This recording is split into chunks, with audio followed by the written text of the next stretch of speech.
Aquela seleção foi fantástica, uma seleção que jogava um futebol completamente diferente, porque não se guarneciam posições, se ocupavam espaços. Até hoje, ninguém joga naquela seleção, né? Mas tentam, Nunca né? aconteceu. Nunca aconteceu. Você sabe muda por de quê? posição. Talvez o futebol mundial tenha tido 2 pecados.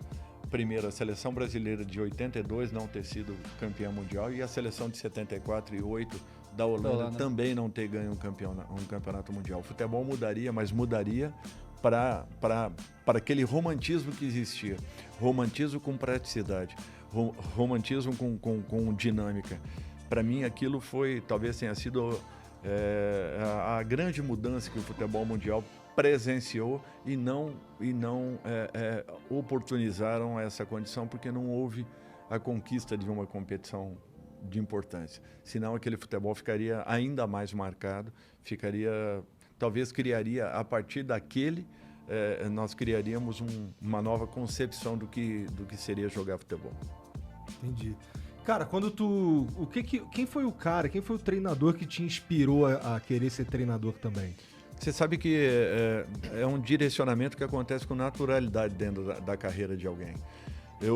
Quando eu comecei a jogar, eu queria estar dentro de um clube de futebol. Eu, desde 6, 7 anos, eu era mascote da Ferroviária. Meu pai era diretor de futebol, então eu conheci as grandes equipes da Ferroviária de Araraquara. Viajava no ônibus da Ferroviária quando íamos jogar no interior.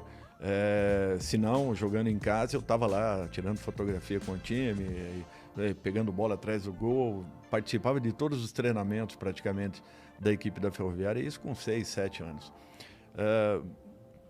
Queria ser jogador, meu tio era meu exemplo, né? Dudu foi um jogador do Palmeiras durante anos e anos, né? Exemplo para mim, não só como atleta, mas como ser humano, e aquilo era uma vontade que eu tinha.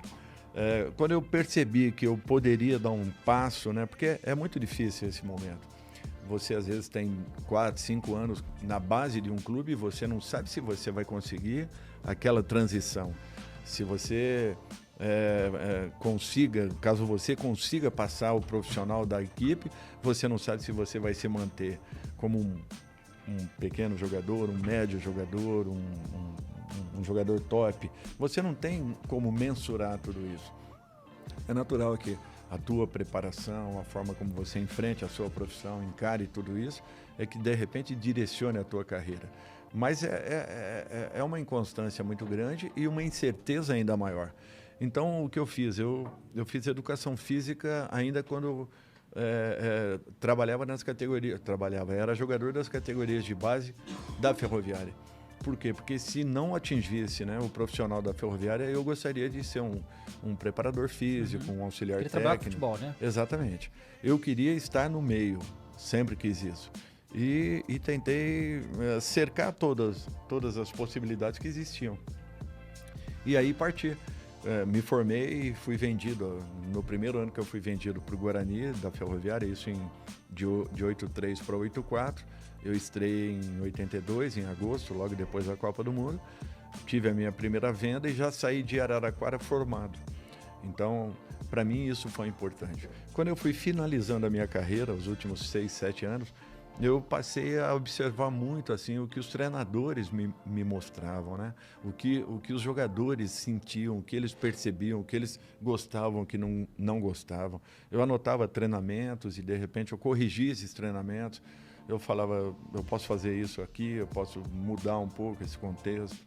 Então, assim, eu fui preparando um campo para que, na minha parada, eu pudesse, de repente, encontrar um caminho. Um novo caminho na carreira. Já anos antes de se aposentar. Talvez 6, 7 anos eu passei a dar uma importância muito maior. Anotações, nós não tínhamos um curso, ainda quando acabamos a Copa, né, de 2014, as pessoas falavam, o treinador brasileiro precisa se reciclar, né? Geralmente você recicla quando você tem uma formação. Nós não tínhamos nenhuma formação. A nossa formação era a vida. Eram os treinadores, né? Eram os treinadores que, por sinal, foram aí, naquele instante, já haviam sido 5 vezes campeões do mundo. Então, esses eram os nossos exemplos. O vestiário é que nos dava uma conotação do que era aquela equipe, a vivência, o dia a dia. Então eu procurava cursos. Quais eram os cursos que me apresentavam? Era marketing, eram vendas. Eu tentava me aproveitar de todos os detalhes possíveis para poder implantar naquilo que eu imaginava para a minha equipe.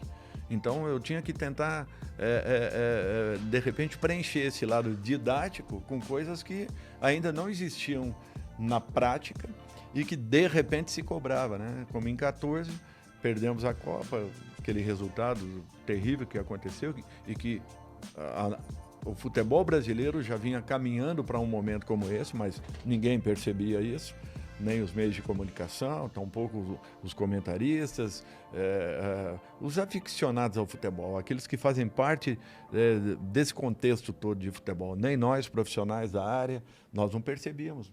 Nós sentíamos que o momento não era oportuno, as coisas já não vinham acontecendo como nós queríamos, não era só com o futebol brasileiro, sul-americano de um modo geral, mas nós não percebíamos que o mundo estava se movimentando. Na contramão, o voleibol fazia um trabalho completamente diferente, observou o que a Europa apresentava, trouxe para aquilo que nós queríamos, ou melhor, que nós já possuíamos. Nós sempre fomos um voleibol de ataque, atacávamos com muita facilidade, mas não sabíamos bloquear, não tínhamos posicionamento defensivo, recepção, nós não trabalhávamos os fundamentos. E de repente o vôlei foi lá, olhou, observou, trouxe, adaptou aquilo que nós tínhamos e nos últimos 20, 25 anos nós, no mínimo, estamos brigando pela 4ª colocação, mas quase que na maioria das vezes brigando pelo 1º e 2º. E quer seja em vôlei feminino, masculino, praia, enfim. Quer dizer, houve uma mudança, e essa mudança acontecia no futebol mundial. As pessoas percebiam que os sul-americanos tinham grandes jogadores, mas eram desorganizados em todos os sentidos, como somos ainda hoje. Nós não temos federações consistentes, nós não temos uma CBF que realmente nos passe uma esperança e uma expectativa de que estamos num caminho. Nós ainda não temos isso. Então, nós tínhamos que ter nos preocupado um pouco mais. Nós, treinadores, nós, imprensa de um modo geral, nós, jogadores, nós tínhamos que ter nos preocupado. E, de repente, deixamos o futebol brasileiro, exatamente, olhando o futebol mundial. Exatamente. Não que a organização europeia ela seja diferenciada em todos os sentidos, não, mas eles nos mostravam caminhos que nós deveríamos ter nos alertado e corrigido para que não passássemos um momento como nós passamos. Hoje o futebol brasileiro ele tem que trabalhar muito para poder voltar a ser o primeiro do mundo. Assim como o voleibol brasileiro ocupou um espaço que dificilmente vai perder num curto espaço de tempo, talvez até médio. Pode ser que perca lá na frente, porque são ciclos, né? Isso tudo é muito relativo. Talvez tenhamos agora um problema na seleção, porque saímos de gerações vitoriosas no vôlei e, de repente, estamos pegando um momento de transição. Talvez isso aconteça, talvez não aconteça, pela capacidade dos nossos atletas de se reinventarem. E eu acho que é isso que nós buscamos também no futebol. Nós precisamos voltar a viver um grande momento. E só vamos viver esse momento se nós nos agruparmos, nos juntarmos. Não da maneira como nós estamos fazendo, que tudo de fora é muito bom, tudo de dentro é uma porcaria. Aliás, o brasileiro tem isso, né? A Marília, infelizmente, que nos deixou aí há uma semana, era a rainha da sofrência. E, de repente, quando a pessoa parte desse mundo, a gente vê que a história dela era muito mais rica do que nós imaginávamos. Uma pessoa que com 26 anos deixa 300 músicas gravadas na sua carreira, que era reconhecida por todos aqueles que estavam à sua volta como uma pessoa de um coração fantástico, de uma atuação em todos os aspectos, era boníssima com todos os artistas que estavam à sua volta. Essa pessoa ela tinha que ter um reconhecimento muito maior do que apenas ser reconhecida como a rainha da sofrência no nosso país. Então, a pessoa às vezes tem que parar a sua atividade ou morrer para que ela possa ter um reconhecimento. O nosso país é assim. Nós trabalhamos dessa forma, nós aprendemos dessa forma, aliás, erradamente, mas aprendemos assim. E nós temos que passar a valorizar um pouco mais aquilo que é feito aqui dentro, aquilo que é trabalhado aqui dentro, para que nós possamos ter o nosso caminho, a nossa essência valorizada. Ninguém foi 5 vezes campeão do mundo por um acaso no futebol. Ninguém tem um Ayrton Senna por um acaso. Ninguém tem um campeão, um vice-campeão de surf por um acaso. É porque existe trabalho, existe capacidade. Então, se nós temos essa capacidade, nós precisamos apenas desenvolvê-la.